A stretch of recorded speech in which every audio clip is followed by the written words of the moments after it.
حج کے دن میرے بھائیوں بڑے مبارک اور برکتوں والے دن ہے۔ ان دنوں کی فضیلت کے لیے ایک حدیث ہی کافی ہے جو بخاری کی ہے۔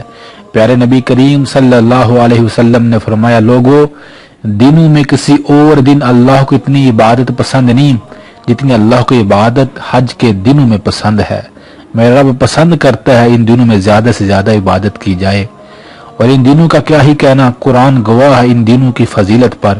اللہ تعالیٰ نے قرآن پاک میں سورۃ الفجر میں ان دنوں کی قسمیں اٹھائی، والفجر وليال عشر والشفع والوتر واللیل اذا یسر۔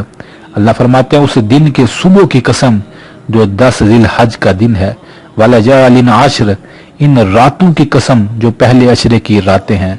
تو یہ بڑے مبارک دن اور بڑی فضیلت والی راتیں ہیں میرے بھائیوں۔ ایک اور حدیث جو ابن ماجہ اور ترمذی کی ہے، پیارے نبی کریم صلی اللہ علیہ وسلم نے فرمایا، لوگوں پہلے عشرے کا ایک دن کا روزہ 1 سال کے روزے کے برابر ہے، سبحان اللہ، اور اس کی ہر رات کے نوافل شب قدر کے نوافلوں کے برابر ہیں۔ ہر رات جو شخص عبادت کرتا ہے گویا وہ ایسے ہی عبادت کرتا ہے جیسے اس نے شب قدر میں عبادت کی، الحمدللہ۔ تو میرے بھائیوں دنوں میں دنوں کے سردار حج کے پہلے عشرے کے دن ہیں، اور راتوں میں راتوں کی سردار لیلۃ القدر اور رمضان کی راتیں ہیں۔ میرے بھائیوں ہمیں چاہیے ان دنوں میں کثرت کے ساتھ ذوق و شوق کے ساتھ اللہ کی عبادت کریں۔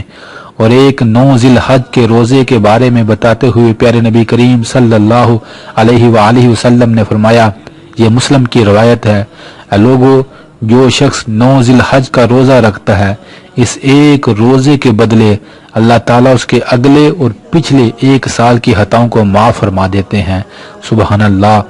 ایک اور حدیث میں اللہ کے نبی صلی اللہ علیہ وسلم نے فرمایا، اے لوگوں جس کی زندگی میں یہ 10 دن آ جائیں اسے چاہیے کثرت کے ساتھ لا الہ الا اللہ، الحمدللہ، اللہ اکبر، ان الفاظ کو کثرت کے ساتھ پڑھے۔ میرے بھائیوں بڑے خوش نصیب وہ لوگ ہیں جن کو رب العالمین نے زندگی میں دوبارہ ذی الحج کا پہلا عشرہ نصیب فرمایا۔ ہمیں چاہیے اس عشرے میں حج کے پہلے 10 دنوں میں کثرت کے ساتھ ذکر کریں، صدقہ خیرات کریں، اپنے لیے اور امت محمد صلی اللہ علیہ وسلم کے لیے کثرت کے ساتھ دعائیں کریں، زیادہ سے زیادہ وقت مساجد میں گزاریں، قرآن پاک کی تلاوت کریں، ماں باپ کی خدمت کریں، زیادہ سے زیادہ ان نیکیوں میں آگے بڑھیں۔ آپ دیکھیں گے ان دنوں میں عبادت کے بدلے اللہ تعالیٰ آپ کی اس دنیا اور آخرت میں تمام پریشانیوں کو دور فرما دیں گے۔ اللہ سے دعا ہے اللہ ہمیں ان دنوں کی قدردانی نصیب فرمائے، آمین۔